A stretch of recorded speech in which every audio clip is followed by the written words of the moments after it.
जय हिंद साथियों, एक बार फिर से आप सभी साथियों का अपने चैनल फार्मेसी स्टडी अड्डा पर स्वागत है साथियों। जैसा कि साथियों हम लोग अभी तक जो है इस सीरीज में पढ़ रहे थे कि एंटीबायोटिक क्या होता है और कीमोथेरेप्यूटिक एजेंट क्या होते हैं, और हम लोग अभी तक इसके कुछ क्वेश्चन किए थे, जिसमें से अभी तक हम लोग क्या किए थे, 10th क्वेश्चन जो है अटेम्प्ट कर चुके थे एंटीबायोटिक के। अब आज हम लोग 11th क्वेश्चन देखेंगे उसी सीरीज का। ये सेकंड वीडियो है। आप लोग देखेंगे इस वीडियो में कुछ महत्वपूर्ण एमसीक्यूज जो कि हमारे रिलेटेड होंगे एंटीबायोटिक से। तो क्वेश्चन नंबर 11th क्या है साथियों, वो देखते हैं। क्वेश्चन नंबर 11th है, which of the following group of antibiotic demonstrates as a bacteriostatic effect. तो साथियों हमें सबसे पहले जानना चाहिए what is bacteriostatic effect. Bacteriostatic effect, तो साथियों जैसा कि हमने बताया था कि जो बैक्टीरियोस्टैटिक शब्द है वो दो शब्दों से मिलकर के बना है। एक तो हो गया बैक्टीरिया, जिसको हम लोग कहते हैं बैक्टीरिया माइक्रो ऑर्गेनिज्म है। आप लोग जान रहे होंगे अच्छे से बैक्टीरिया के बारे में, मैं अच्छा करता हूँ। और दूसरा शब्द है स्टैटिक। स्टैटिक का मतलब होता है साथियों टू चेक। तो बैक्टीरियोस्टैटिक ऐसे एजेंट होते हैं जो कि बैक्टीरिया के ग्रोथ को क्या करते हैं, चेक आउट कर देते हैं, यानी रोक देते हैं। उन्हें हम लोग कहते हैं बैक्टीरियोस्टैटिक। तो साथियों हम देखते हैं ऑप्शन में कौन सा ऐसा ऑप्शन है जो कि बैक्टीरियोस्टैटिक है।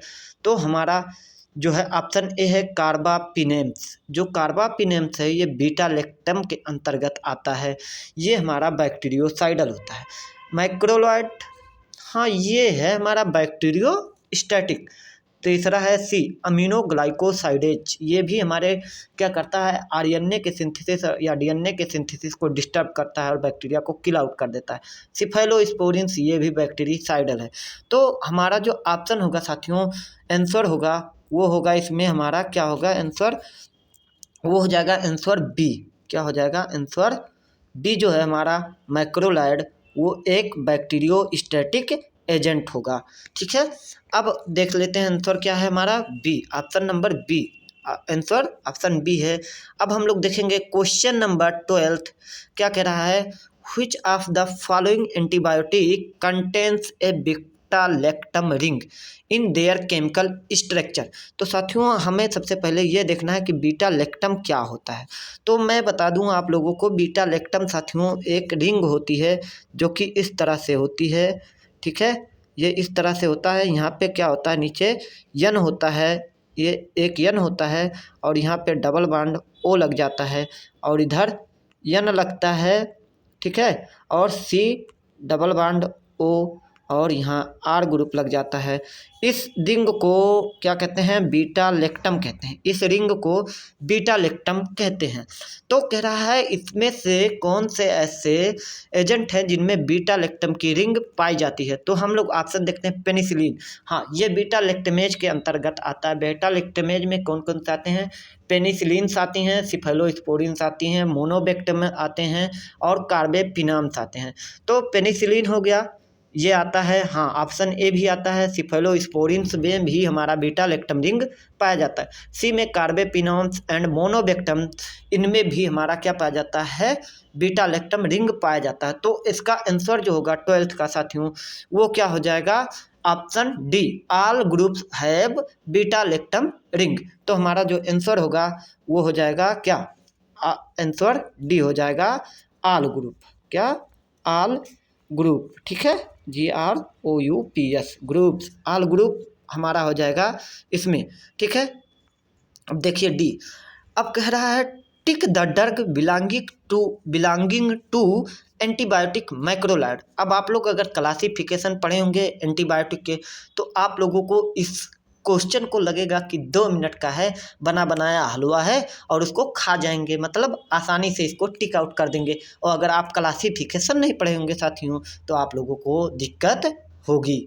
तो क्या कह रहा है, मैक्रोलाइड, मैक्रोलाइड हमने बताया था इरिथ्रोमाइसिन, एजिथ्रोमाइसिन और क्लेरिथ्रोमाइसिन और रॉक्सिथ्रोमाइसिन जो भी हैं ये हमारे मैक्रोलाइड होते हैं। तो ऑप्शन नंबर सी जो है हमारा सही आंसर हो जाएगा। क्या, इरिथ्रोमाइसिन, इरिथ्रो माइसिन। ठीक है, अब हम लोग क्वेश्चन नंबर क्या देखेंगे, 14 देखेंगे। Tick the drug belonging to antibiotic carbapenems, ये भी क्लासिफिकेशन का ही क्वेश्चन है। अब आप लोग बताएंगे कार्बापिनेम्स बीटा लैक्टम के अंतर्गत आता है कि नहीं आता है। आता है साथियों, जो कार्बापिनेम्स है ये हमारे बीटा लैक्टम के ही अंतर्गत आता है। अब इसमें से आपको बताना है कौन सा ऐसा ड्रग है जो कि हमारे कार्बापिनेम्स के अंतर्गत आता है। ऑप्शन ए है एजिट्रोनेम। एजिट्रोनेम ये हमारा नहीं है, कार्बापिनेम्स का ड्रग नहीं है। बी एमॉक्सिलिन, ये तो है ही नहीं एमॉक्सिसिलिन, क्योंकि एमॉक्सिसिलिन जो है हमारा ये है पेनिसिलिन का। इम्पीनेम, पी नेम, देखिए इसमें भी पिनेम्स आया है और हमारे ऑप्शन नंबर सी में भी पी नेम आ रहा है। ठीक है, क्या आ रहा है, पिनेम। तो हमारा जो ऑप्शन नंबर सी होगा साथियों, आंसर उसका यही हो जाएगा, ऑप्शन सी। क्या हो जाएगा, इम्पी नेम जो है ये हमारा सही आंसर हो जाएगा। क्या है, इम्पी नेम, हमारा आंसर सही होगा ऑप्शन सी, इम्पी नेम। क्या हो जाएगा, इम्पी नेम जो है वो कार्बापिनेम्स कैटेगरी का मेडिसिन है। क्लेरिथ्रोमाइसिन अभी हमने बताया था ये मैक्रोलॉयड का है। तो अब हम लोग देखेंगे क्वेश्चन नंबर 15, कह रहा tick the drug belonging to antibiotic monobactam. Monobactam, अब ये बताओ मोनोबेक्टम किसके अंतर्गत आता है, तो हमने बताया था बीटा लैक्टमेज के अंतर्गत हमारा कौन सा आता है, सिफेलोस्पिरिन, मोनोबेक्टम, कार्बापिनेम्स एंड पेनिसिलिन, ये हमारे बीटा लैक्टम के अंतर्गत आते हैं। तो ऑप्शन इसमें आपको बताना है मोनोबेक्टम के अंतर्गत कौन आता है। तो ऑप्शन ए है एम्पिसिलिन, बी है बिसिलिन और सी है एजिट्रियोनेम। एजिट्रियोनेम एंड इम्पीनेम। अभी तो आपने इम्पीनेम देखा ही है क्वेश्चन नंबर 14 में कि इम्पीनेम जो है साथियों वो हमारा कार्बापिनेम्स के अंतर्गत आता है। एम्पिसिलिन हमारा सिफेलोस्पोरिन के अंतर्गत आता है। बिसिलिन ये भी हमारे पेनिसिलिन के अंतर्गत आता है। तो हमारा ऑप्शन नंबर सी जो होगा वो सही आंसर होगा, एजिट्रोनेम। ठीक है, अब हम लोग क्वेश्चन नंबर क्या देखेंगे, 16 देखेंगे। Tick the drug belonging to antibiotic cephalosporins. तो साथियों हम आपको बता दें सिफेलोस्पोरिन्स के ड्रग को अगर पहचानना है तो सबसे आसान तरीका, मैक्सिमम ड्रग में, मैं ये नहीं कह रहा हूँ 100% ये तरीका इफेक्टिव है, लेकिन मैक्सिमम ड्रग में शुरुआत में सी होता है, सी होता है। तो सिफेलोस्पोरिन है। अब देखिए स्ट्रेप्टोमाइसिन, स्ट्रेप्टोमाइसिन हमारा क्या है, ये अमीनोग्लाइकोसाइड है। ठीक है, ये आप लोग क्लासिफिकेशन अगर पढ़े होंगे तो उसमें जान रहे होंगे। फेनॉक्सीमेथिल पेनिसिलिन, फेनॉक्सीमेथिल पेनिसिलिन ये हमारे पेनिसिलिन के अंतर्गत आता है। इरिथ्रोमाइसिन, अब मैक्रोलॉयड। तो ये तीनों ऑप्शन अगर कट गए तो हमारा ऑप्शन नंबर कौन सा बचा, बी। आंसर जो हो जाएगा साथियों हमारा वो हो जाएगा बी, सिफेलॉर। सिफलॉर जो है सिफेलोस्पोरिन के अंतर्गत आता है। अब हम लोग देखेंगे क्वेश्चन नंबर 17, क्या है, कह रहा है tick the drug belonging to lincosamides. Lincosamides, अब इसमें से आपको लिंकोजामाइड के अंतर्गत आने वाले ड्रग को टिक करना है। तो साथियों इसका जो है आंसर होगा वो हम आपको बताएंगे, लेकिन आप लोग कुछ गेस करें क्या हो सकता है। ठीक है, और अगर आप लोगों को पता है इसका आंसर तो कमेंट बॉक्स में जा करके कमेंट करके हमें ज़रूर बताएं।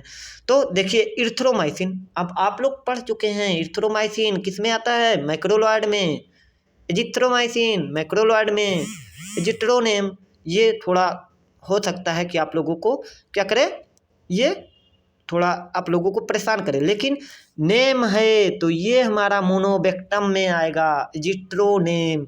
अब हमारा कौन सा बचा, ऑप्शन बी बच रहा है। तो हमारा आंसर जो हो जाएगा ऑप्शन बी हो जाएगा साथियों, लिंकोमाइसिन। लिंकोजामाइड से बिलोंग करता है लिंकोमाइसिन, तो आंसर हो जाएगा हमारा बी। अब हम लोग क्वेश्चन नंबर 18 देखेंगे। Tick the drug belonging to antibiotic tetracycline. Tetracycline, तो साथियों हम आपको बता दें टेट्रासाइक्लिन का आप लोग एक ट्रिक याद कर लीजिए। ठीक है, क्या, डॉक्सीसाइक्लिन, मिनोसाइक्लिन और ऑक्सी टेट्रासाइक्लिन, DMO आप लोग याद कर लीजिए। ये DMO जो है ये हमारे क्या है टेट्रासाइक्लिन के ड्रग हैं। कौन से? डी से डॉक्सीसाइक्लिन, एम से मिनोसाइक्लिन, ओ से ऑक्सीटेट्रासाइक्लिन। तो आपको क्या बताना है? जो बिलोंग करता हो टेट्रासाइक्लिन से। तो अब आप लोग तो आसानी से बता लेंगे क्योंकि ए ऑप्शन डी है, तो हमने बताया था DMO डॉक्सीसाइक्लिन। तो आंसर इसका हो जाएगा ए। क्या हो जाएगा? ए हो जाएगा आंसर, ए हो जाएगा डॉक्सीसाइक्लिन। ठीक है, आंसर क्या हो जाएगा? डॉक्सीसाइक्लिन। और फिर अब हम लोग देख लेते हैं साथियों, ये क्या है? स्ट्रेप्टोमाइसिन किस कैटेगरी में आता है? हमने बताया था एमिनोग्लाइकोसाइड में, क्लिरिथ्रोमाइसिन मैक्रोलाइड्स में, एमॉक्सिसिलिन हमारा पेनिसिलिन डेरिवेटिव होता है जो कि मोनोबेक्टम के बीटा लेक्टम के अंतर्गत आता है हमारा पेनिसिलिन, उसमें पाया जाता है एमॉक्सिसिलिन। अब हम लोग क्वेश्चन नंबर क्या देखेंगे? 19 देखेंगे साथियों। क्या है? All antibiotic are aminoglycoside.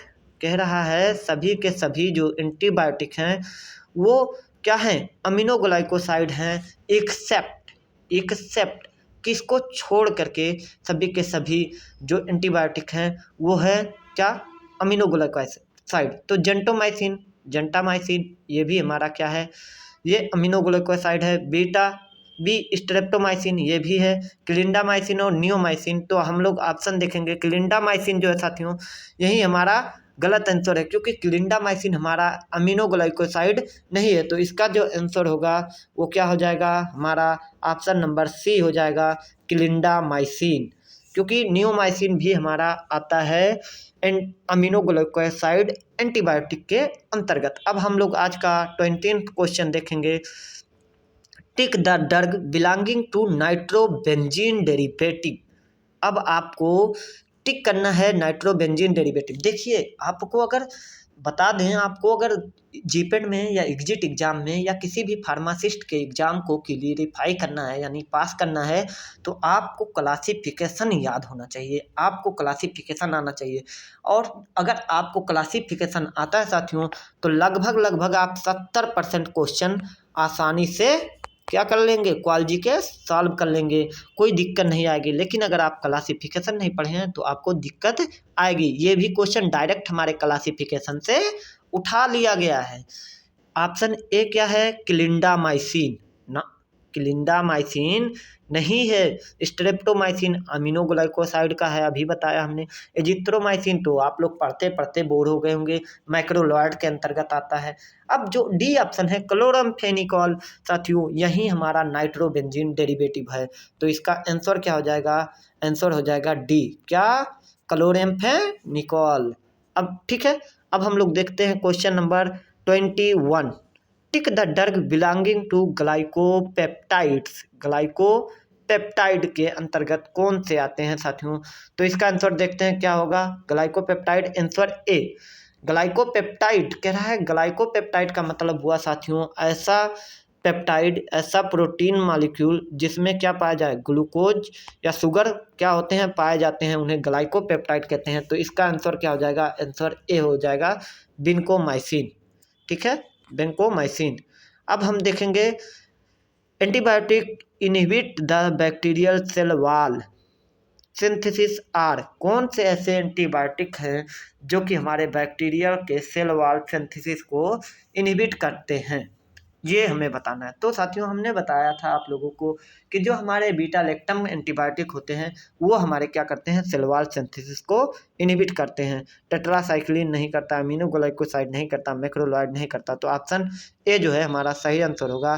देखिए ऑप्शन ए जो है हमारा सही ऑप्शन होगा, बीटा लैक्टम एंटीबायोटिक। ठीक है साथियों, तो इसी के साथ अब हम लोग बंद करते हैं अपना ये सेशन। और यदि आप लोगों को ये वीडियो अच्छा लगा हो, यदि और इसमें कोई कमी हो तो उसे कमेंट करके हमें कमेंट बॉक्स में ज़रूर बताएं। हम आगे मॉडिफिकेशन और इम्प्रूवनेस करेंगे। और आप लोगों से ये निवेदन है कि आप लोग वीडियो को ज़्यादा से ज़्यादा शेयर, सब्सक्राइब और लाइक करें। जय हिंद साथियों, मिलते हैं नेक्स्ट वीडियो में।